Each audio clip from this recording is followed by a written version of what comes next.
가끔 우리가 이런 생각을 하게 됩니다. 내가 느끼는 상황과 조건이 하나님께서 말씀하시는 그 말씀과 달라 보일 때가 있습니다. 그때 우리는 어떻게 해야 할 것인가?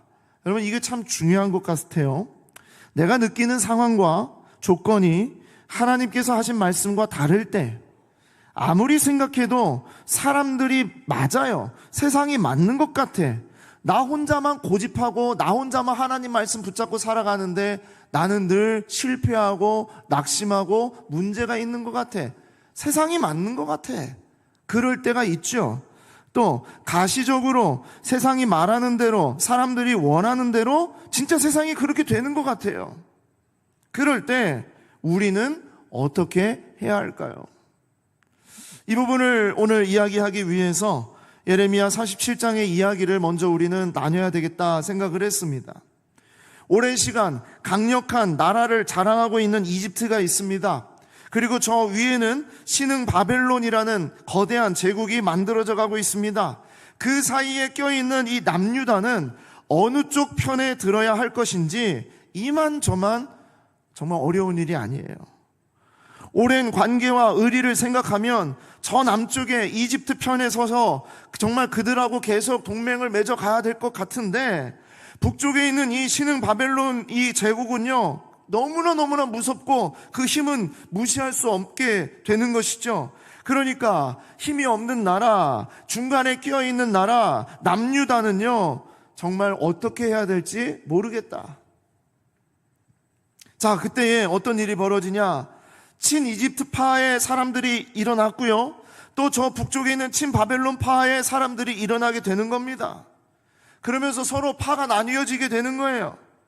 그리고 그 사이에서 언제든지 남유다의 독립적인 권리, 사실은 자기들의 기득권이죠. 우리들의 기득권이 사라지지 않기를 원하고 있는 그런 사람들이 있어요. 존재하게 되는 겁니다. 자, 그런 사이에, 그런 가운데에서 바벨론이 이집트와의 전쟁에서 큰 승리를 하게 됩니다. 그러면서 바벨론이 남유다를 장악을 하게 되는 그런 때가 이르게 된 것이죠. 그러면서 그 남유다의 왕을 친바벨론파 사람으로, 바벨론의 그 속국으로 그렇게 삼기 위해서 바로 시드기야 왕을 세우게 되는 거예요. 그러니까 시드기야 왕은 바벨론이 세운 왕입니다. 유대인이지만 바벨론이 세운 왕이에요. 그리고 이 시드기야 왕이 바로 남유다의 마지막 왕이 됩니다.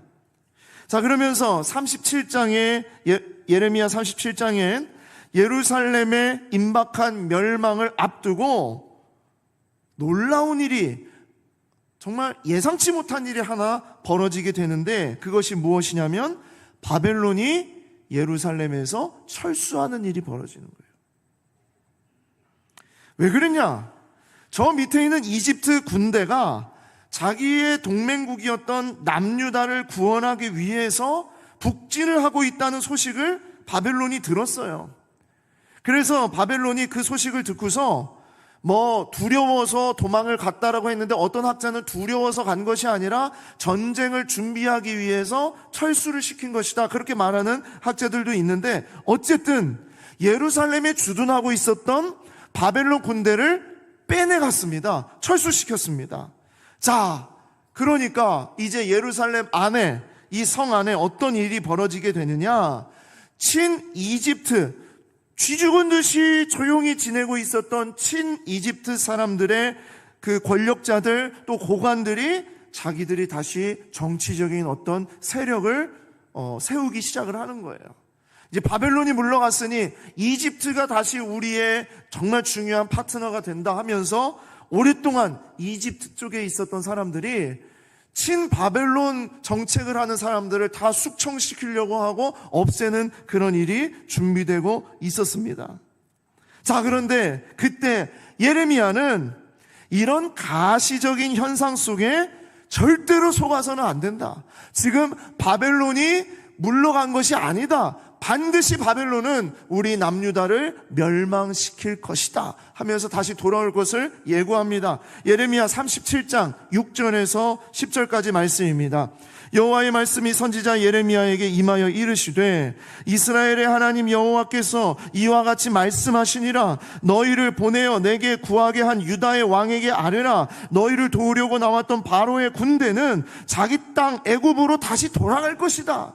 애굽이 남유다까지 오지 않을 거야. 그들은 다시 돌아갈 것이다. 그리고 갈대아인이 다시 와서, 갈대아인은 바벨론 사람들을 말합니다. 갈대아인이 와서 이 성을 쳐서 빼앗아 불사르리라. 여호와께서 이와 같이 말씀하시느니라. 너희는 스스로 속여 말하기를 갈대아인이 반드시 우리를 떠나니라 하지 말라. 그들이 떠나지 아니하리라. 가령 너희가 너희를 치는 갈대아인의 온 군대를 쳐서 그 중에 부상자만 남긴다 할지라도 그들이 각기 장막에서 일어나 반드시 우리 남유다를 치러 올 것이다. 그러니까 절대로 속지 마라. 보이는 것에 절대로 넘어가서는 안 된다 하고서 이 예레미야가 경고를 하는 거예요. 자, 그러니까 이집트 쪽에 서 있었던 사람들이, 그리고 또 독립을 주장하던 사람들이 얼마나 예레미야가 미웠겠어요.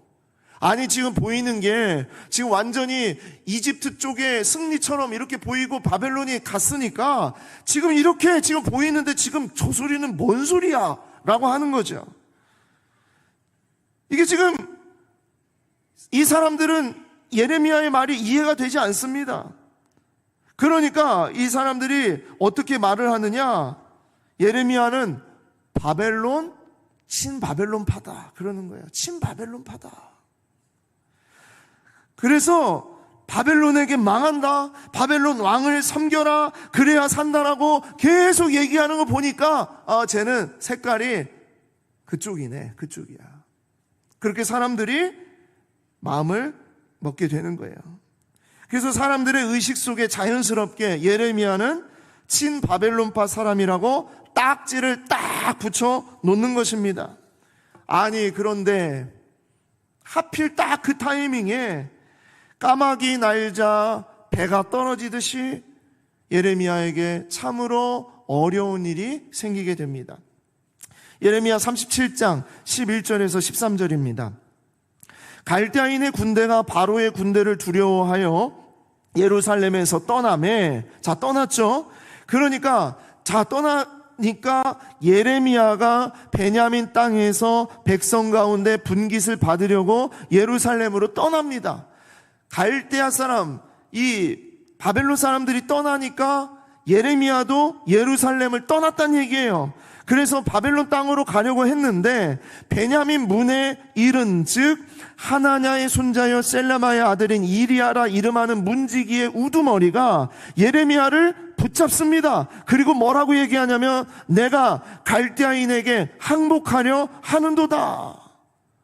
너 친 바벨론파 맞네. 맞아.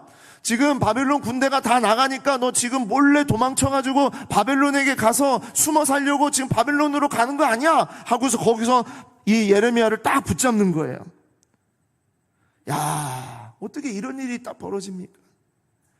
고관들은 예레미야를 제대로 잡았다고 여겼을 겁니다. 일단 현재 팩트가 그렇잖아요. 이집트는 남유다를 구원하기 위해 올라오고 있고 바벨론은 떠났어요. 그리고 남유다가 바벨론에 망할 것이라 외치던 예레미야가 늘 눈에 가시거리였는데 이참에 예레미야 제거해버릴 수 있겠다 생각을 했던 것이고요. 어쨌든 이 남유다 사람들은 우리는 선택된 민족이요, 하나님은 절대로 우리를 버리지 않으실 거야, 우리를 멸망시키지 않으실 거야 라는 그런 맹신에 빠져 있었어요. 그러니까 지금 예레미야는 완전히 지금 몰렸습니다. 근데 사실 예레미야가 예루살렘을 떠나는 이유는 단 한 가지입니다. 바벨론 파고 바벨론이 좋아서 바벨론 사람들에게 항복하기 위해서 가는 것이 아니라 이전에 하나님께서 말씀하신 대로 베냐민 땅에 상속받을 땅이 있다는 것을 하나님이 말씀하셨고 그 땅을 사놓으라고 하셨거든요. 여러분 기억나십니까? 예레미야 32장 8절 말씀입니다. 여호와의 말씀과 같이 나의 숙부의 아들 하나멜이 시위대 뜰 안 나에게 와서 이르되 청하노니 너는 베냐민 땅 아나돗에 있는 나의 밭을 사라. 기업의 상속권이 내게 있고 물을 권리가 내게 있으니 너를 위하여 사라 하는지라. 내가 이것이 여호와의 말씀인 줄 알았으므로 그 밭을 사놓은 거예요. 그리고 바벨론 군대가 떠나니까 이제 예레미야가 그 상속받은 그 땅을 향해서 간 거죠.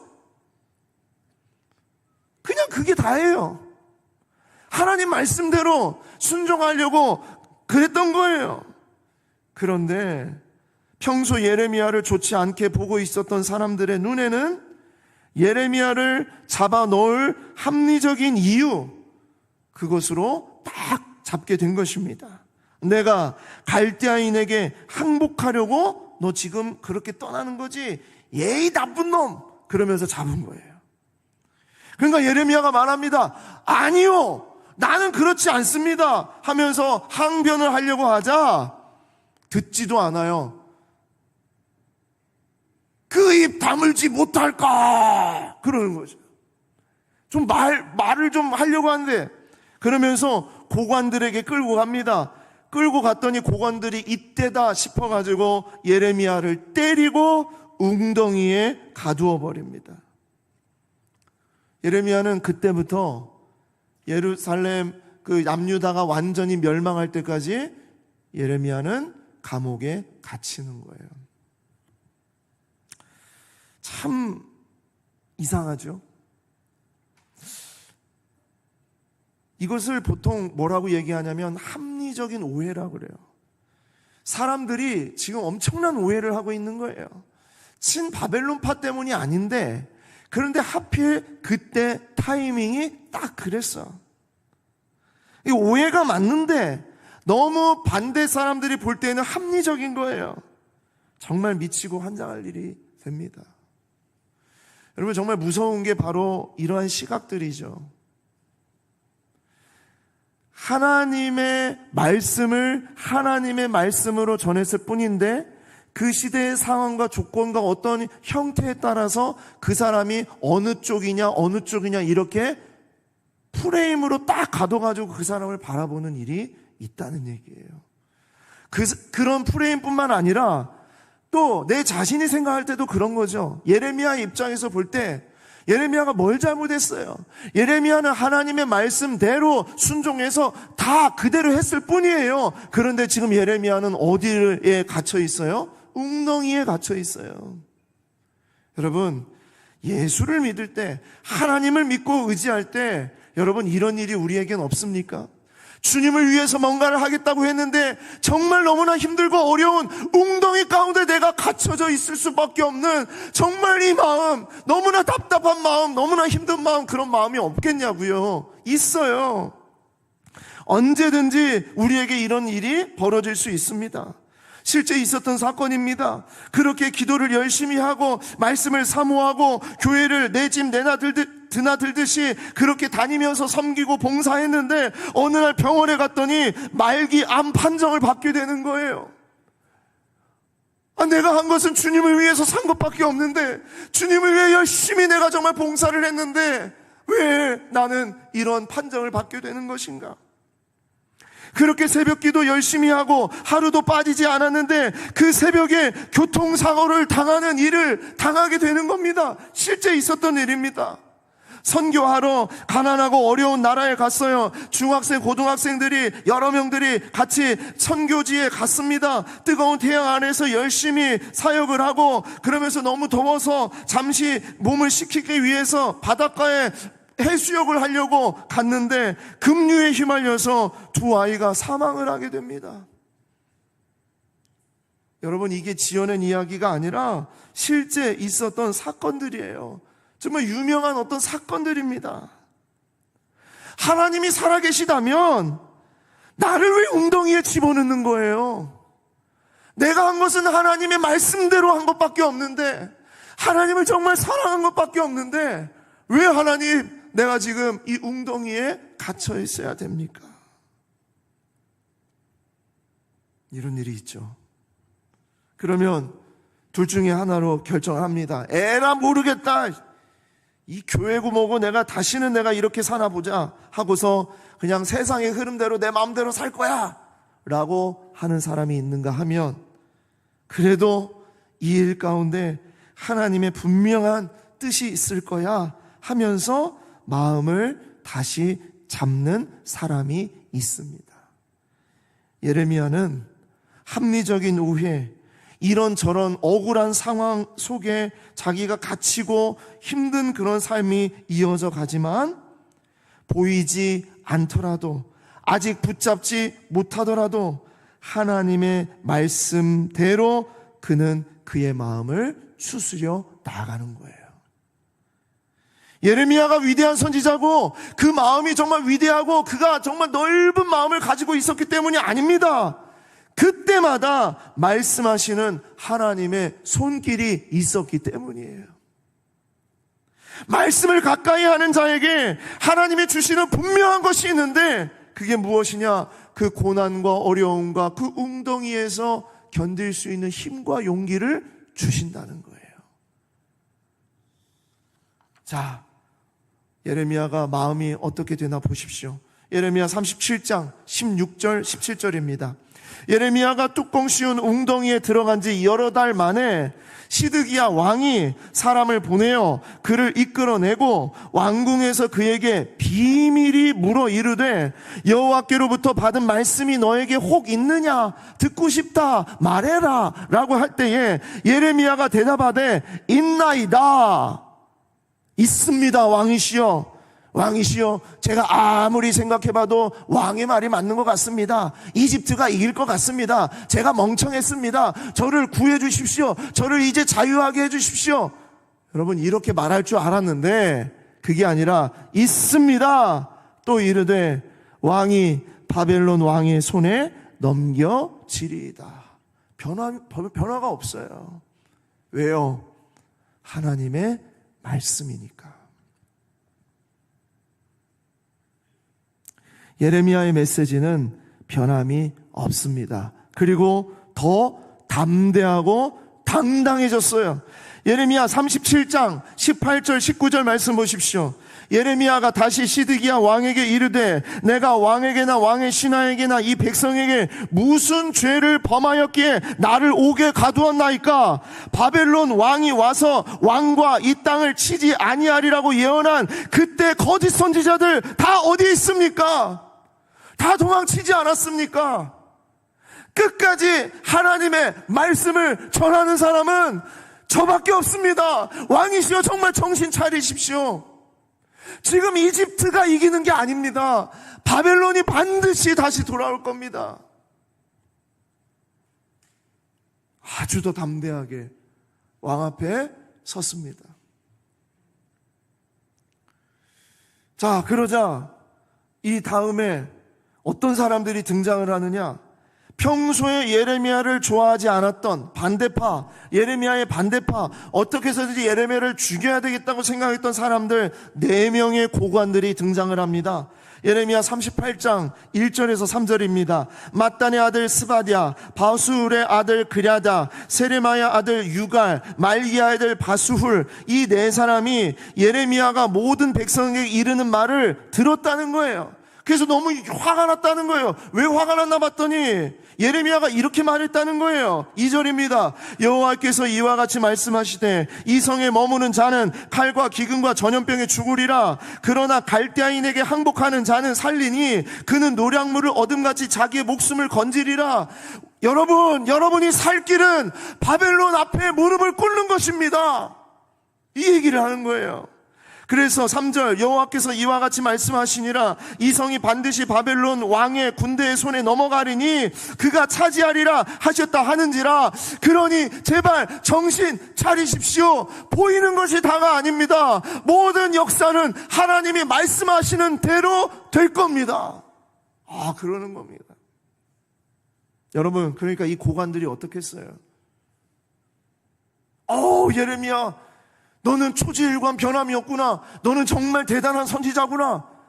그런 것이 아니라 이 말을 듣고 고관들은 너무나 화가 치밀어 올라서, 어떻게 지금 이 현상이, 지금 이 시대가 이런 시대인데도 어떻게 저렇게 짓거리는 것인가 생각을 했던 거예요.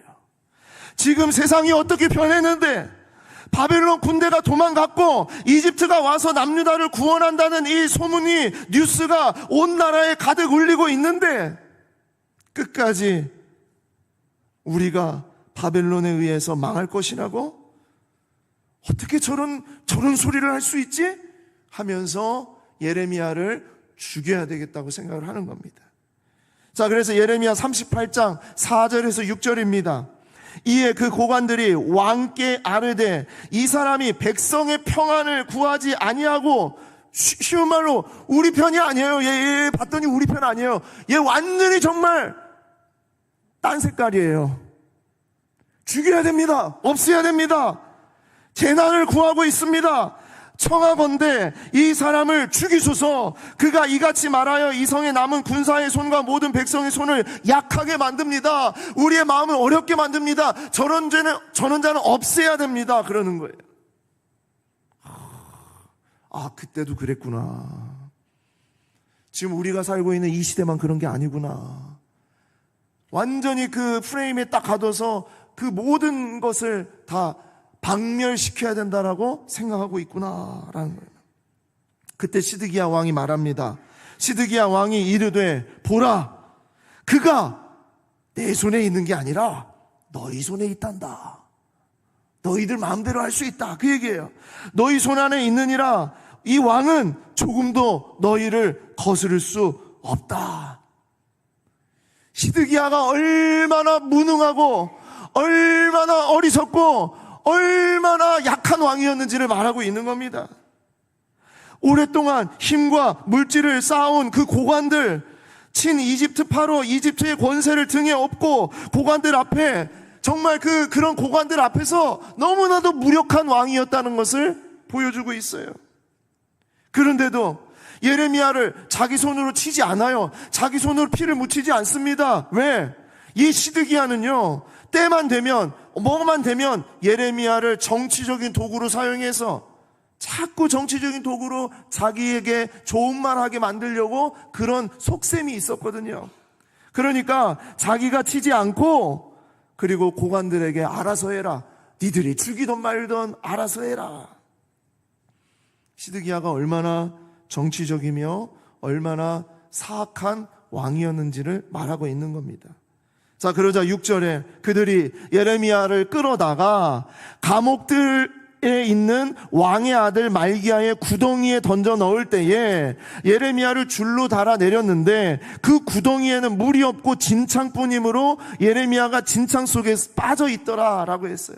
저는 이 할 말씀, 바로 이 6절의 이 말씀 가지고 오늘 말씀 무엇을 전할까를 생각했어요.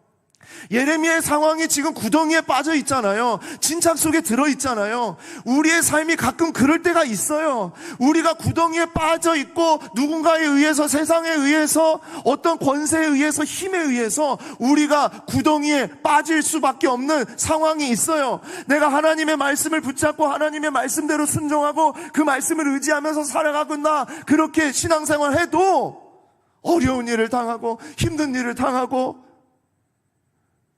억울한 일을 당하고 지치는 일을 당하고 죽을 것 같은 그런 진창 같은, 진흙탕 같은 그런 속에 우리가 들어갈 때가 있다는 얘기입니다.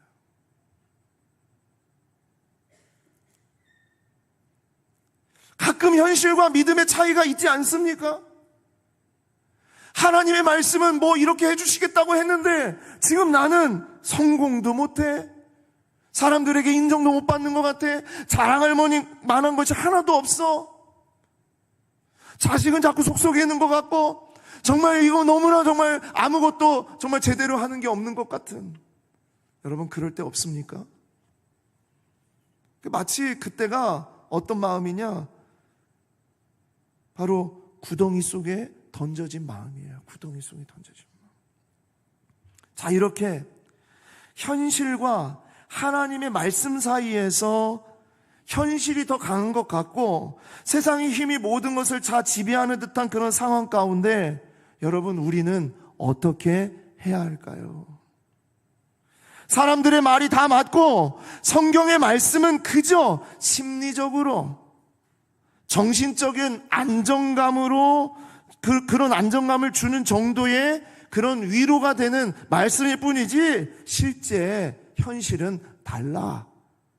여러분, 이런 괴리 속에서 우리는 어떻게 해야 할까요?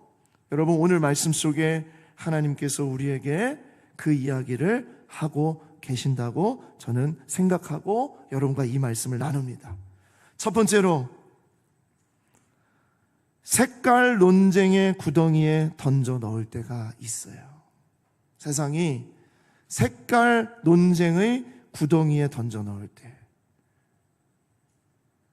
네 편, 내 편을 나눠서 서로 죽이고자 달려드는 시대. 여러분, 지금 우리 시대가 그런 시대 아닙니까? 여러분, 그럴 때 우리는 어떻게 해야 되겠습니까?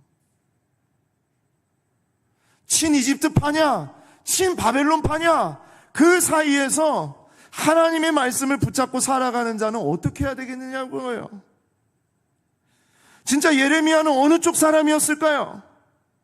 겉으로 볼 땐 친 바벨론파 사람인 것처럼 보일 것입니다. 왜냐하면 말만 하면 다 바벨론 왕을 섬겨야 되고 바벨론 앞에 우리가 무릎을 꿇어야 된다고 했기 때문이에요. 그래서 완전 이 프레임으로 예레미야를 딱 가둬두고 저놈은 바벨론파야, 그래 버린 거죠.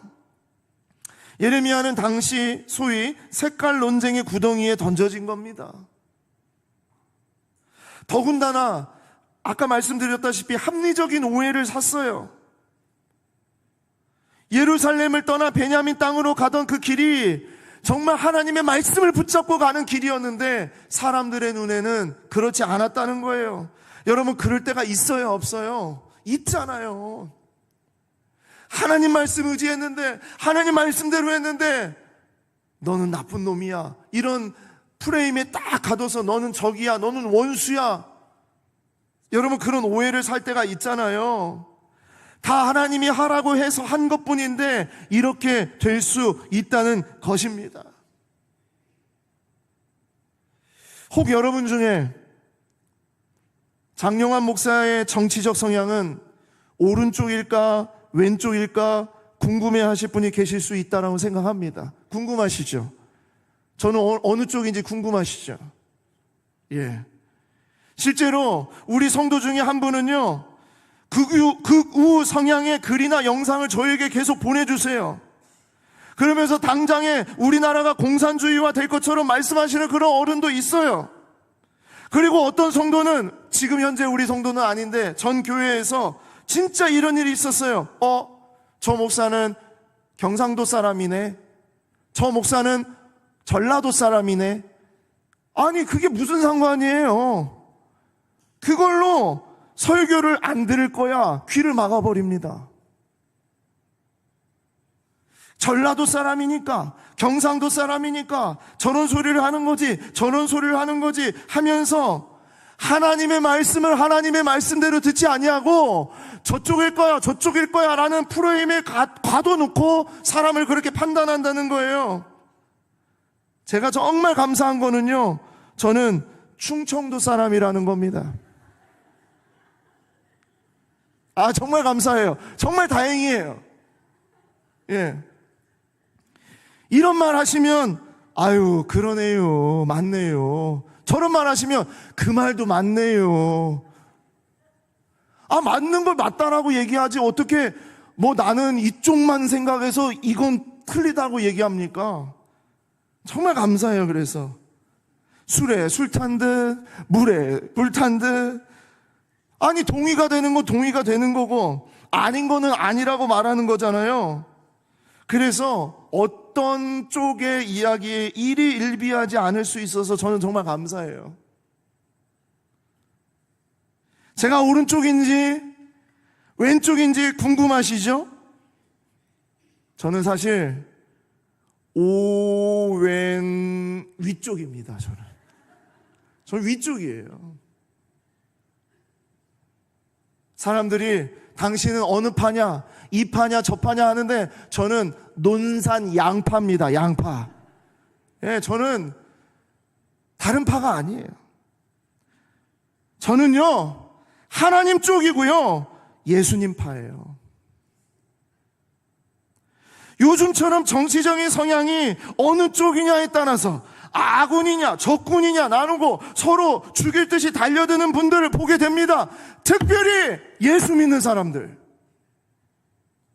저는 예수 믿으면서 정말 그렇게 서로 죽일 듯이 달려드는 분들을 향해서 말씀드립니다. 예레미야는 어느 쪽에도 서지 않았습니다. 오직 하나님 편에 섰어요. 하나님의 말씀만을 전했어요. 하나님의 말씀대로만 선포했습니다. 구덩이에 던져지고 왕과 고관들이 아무리 죽이려고 하고 어느 자리에 있든지, 구덩이에 있든지 아니면 왕궁에 있든지 감옥에 있든지 왕 앞에 있든지 백성들 앞에 있든지 고관들 앞에 있든지 그의 메시지는 늘 하나님 편에 서 있었어요. 예수를 믿는 사람들, 성령의 사람들은요, 색깔 논쟁 가운데에 어느 색이냐를 판단하는 것이 아니라 모든 색을 아우르는 사람들이 진짜 예수 믿는 사람들이에요. 갈라디아서 5장 19절 23절 말씀 보십시오. 육체의 일은 분명하니 곧 음행과 더러운 것과 호색과 우상 숭배와 주술과 원수 맺는 것과 분쟁과 시기와 분냄과 당짓는 것과 분열함과, 이런 사람들이 뭐라고요? 육체의 일을 하는 사람들이라. 육체의 일을 하는 사람들. 성령의 열매는 22절, 오직 성령의 열매는 사랑과 희락과 화평과 오래 참음과 자비와 양선과 충성과 온유와 절제니. 여러분, 이건 다 어디 갔냔 말이에요. 이 단어들, 성령의 열매에 나오는 이 단어들이 다 무엇을 얘기합니까? 이것은 모든 색을 담아내는 것을 말합니다. 그래서 우리는 어느 하나의 색이 되지 말고 우리는 색이 아니라 팔레트가 돼야 됩니다. 팔레트. 예수님은 이 세상의 모든 색을 가져와서 묻히는 팔레트가 되셨어요.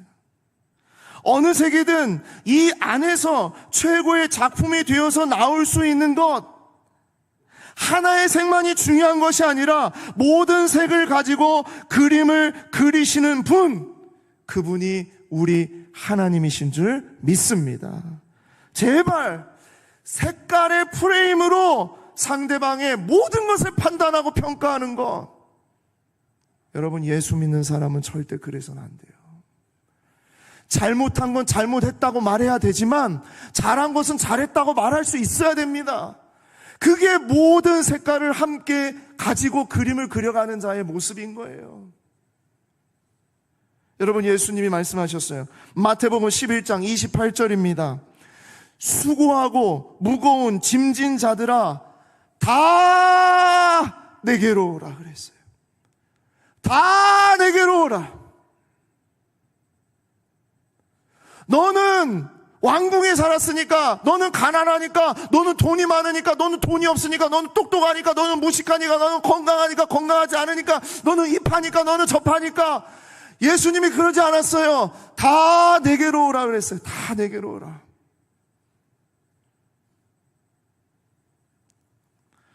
색깔 논쟁의 구덩이에 우리를 던져 넣을 때, 여러분, 우리가 그 구덩이 속에서 붙잡아야 될 것은 바로 하나님만을 바라보고 하나님의 말씀만을 의지하면서 하나님 편에 그 자리를 감당하는 것, 그것이 바로 여러분과 제가 해야 될 일인 줄 믿습니다.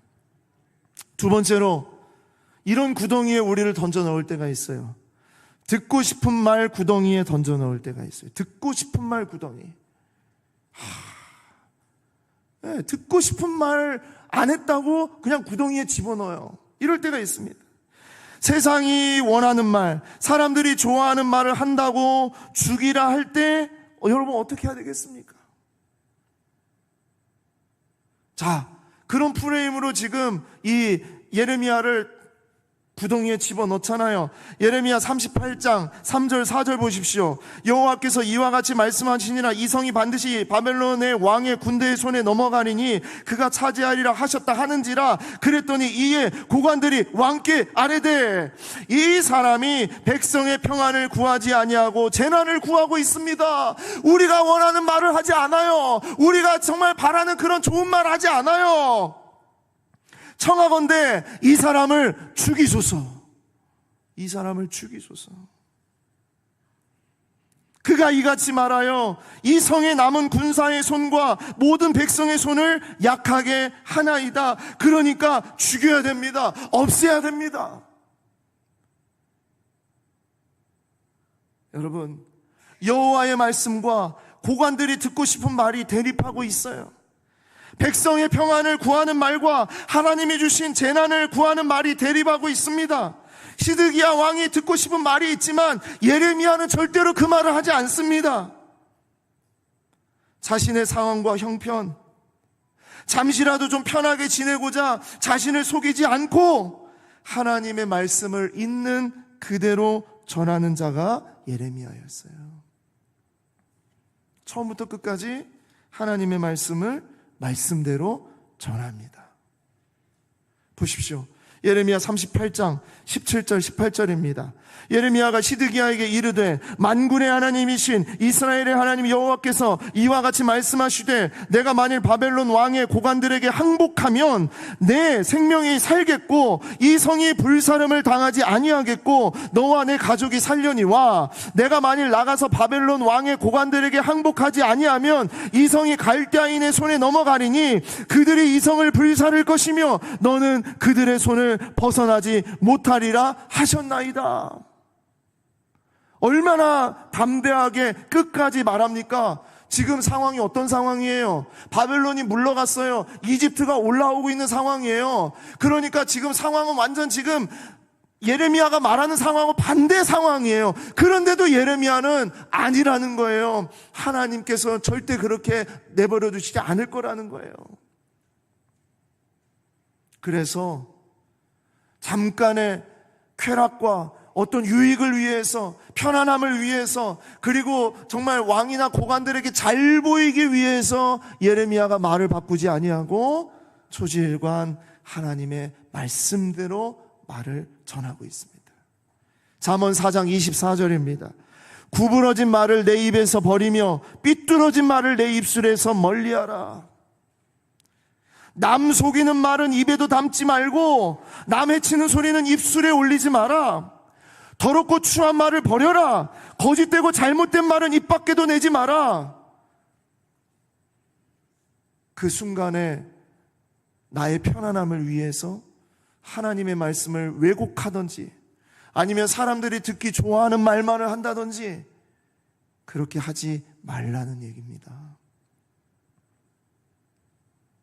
예레미야처럼 세상의 권력, 또 고관들, 높은 사람들 앞에서 또 아니면은 어떤 사람들 앞에서든지 자신의 편안한 삶에 대한 유혹 앞에 늘 당당하고 담대할 수 있었던 것은 날마다 하나님의 말씀을 붙잡고 살았기 때문입니다.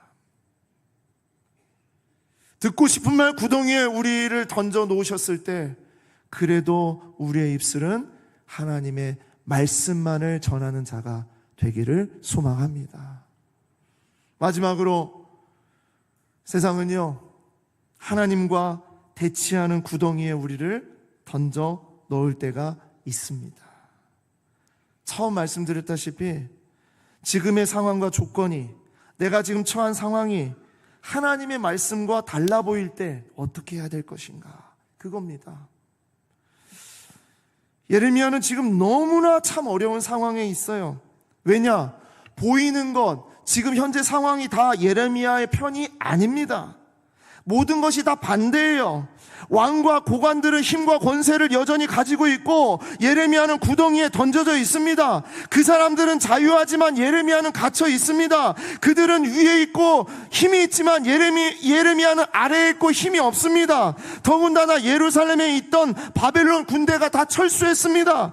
모두 다 거짓 선지자들과 고관들의 말대로 되는 것 같을 때 어떻게 해야 됩니까? 어떻게 해야 됩니까?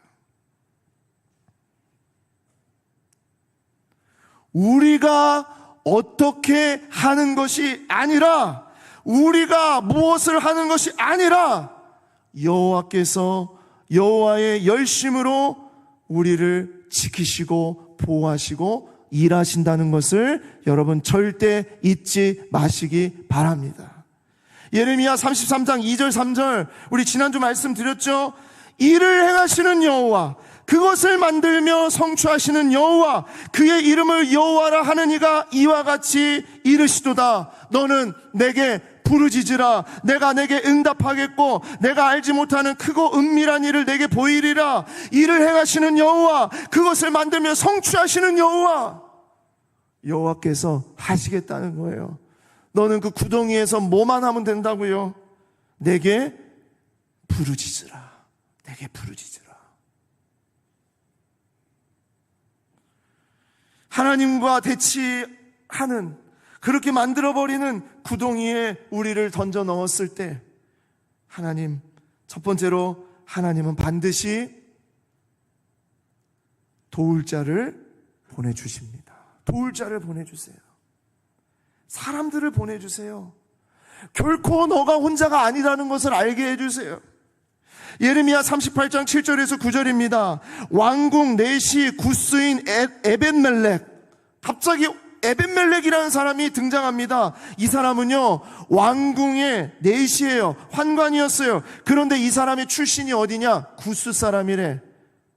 우리 지난번에 오셨던 에디오피아 선교사님 말씀, 구스가 바로 에디오피아를 말한다고 그랬죠. 이 사람이요, 흑인이었어요. 근데 그가 어떻게 해서 예루살렘의 내시로 지금 있는 거예요. 시드기야 왕의 내시로 있는 거예요. 근데 이 사람이 갑자기 등장을 합니다. 그러면서 말합니다. 그 관료들이 예레미야를 구덩이에 던져 넣었음을 들으니라. 그때 왕이 베냐민 문에 앉았더니 에벤멜렉이 왕궁에서 나와 왕께 아뢰어 이르되, 내 주 왕이여, 저 사람들이 선지자 예레미야에게 행한 모든 일은 악하니이다. 성중에 떡이 떨어졌거늘 그들이 그를 구덩이에 던져 넣었으니 그가 거기서 굶어 죽으리이다. 그러시면 안 됩니다. 왕이 지금 잘못 판단하시는 겁니다. 그들이 악한 겁니다. 라고 갑자기 왕궁 내시 구스인 에벤멜렉이 나타납니다. 여러분, 이 에벤멜렉은요, 지금 그 모든 상황 속에서 목숨을 걸고 예레미야 편에 서서 말하고 있는 거예요. 나중에 말씀이 나오는데 이 에벤멜렉은 그는 하나님을 믿는 자였다라고 말씀하고 있어요. 여러분, 예레미야가 혼자인 줄 알았어요. 예레미야가 거기서 죽는 줄 알았어요. 그러나 예레미야 곁에 에벤멜렉이라는 사람을 보내주시는 거예요. 결코 네가 혼자가 아니다. 두 번째로, 하나님은 우리가 웅덩이에 있을 때 어떻게 하시냐? 반드시 하나님은 그 언약대로 성취하신다. 언약대로 성취하신다. 무슨 얘기냐? 하나님의 말씀대로 역사가 그렇게 이루어진다는 얘기입니다. 자, 어떻게 이 예레미야의 말이 이루어집니까? 예레미야 39장 1, 2절입니다. 유다의 시드기야 왕의 제9년 10째 달에 바벨론의 느부갓네살 왕과 그의 모든 군대가 와서 예루살렘을 에워싸고 치더니 시드기야의 제11년 넷째 달 9째 날에 성이 함락되니라. 예루살렘이 함락되었다. 바벨론에 의해서 함락되었다. 역사는 반드시 하나님의 뜻대로, 하나님께서 말씀하신 대로 이루어진다라는 것이에요. 6절에서 7절입니다. 바벨론의 왕이 림나에서 시드기야의 눈앞에서 그의 아들들을 죽였고 왕이 또 유다의 모든 귀족을 죽였으며 왕이 또 시드기야의 눈을 빼게 하고 바벨론으로 옮기려고 사슬로 결박하였더라. 시드기야의 마지막이 그랬어요. 예레미야의 말을 듣지 않고 이 시드기야는 끝까지 도망치고 자기 살 길을 찾으려고 그렇게 했다가 시드기야는 잡혔어요. 그리고 자기가 보는 자리에서 두 아들이 죽임을 당하게 되고, 그리고 시드기야의 눈이 둘 다 뽑혀서 바벨론으로 포로로 잡혀갑니다. 하나님이 말씀하신 대로 되는 거예요. 11절 12절 말씀입니다. 바벨론의 느부갓네살 왕이 예레미야에 대하여 사령관 느부사라단에게 명령하여 이르되 예레미야를 데려다가 선대하고 해하지 말며 그가 내게 말하는 대로 행하라. 여러분, 더 놀라운 게 무엇이냐? 나중에 이제 우리가 예레미야를 묵상하면서 보겠지만 바벨론이 하나님의 말씀대로 순종하는 것을 보게 됩니다. 예레미야는 남유다의 마지막 왕 시절에 감옥 속에 끝까지 갇혀 있다가 누가 그를 구원해 주냐? 바벨론 왕이 그를 구원해 주고 마음껏 하나님의 말씀을 선포하도록 하는 거예요. 하나님은 반드시 언약대로 성취하십니다.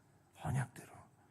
그리고 세 번째로 정말 중요한 건데요, 우리가 구덩이에 던져졌을 때, 우리가 정말 그 어렵고 힘든 가운데 있을 때 하나님은 세상 끝날까지 함께 하십니다. 하나님은 세상 끝날까지 함께 하세요. 이게 바로 성령의 내주하심인데요. 자, 내가 알지 못하는 크고 은밀한 일을 내게 보이리라 그랬잖아요.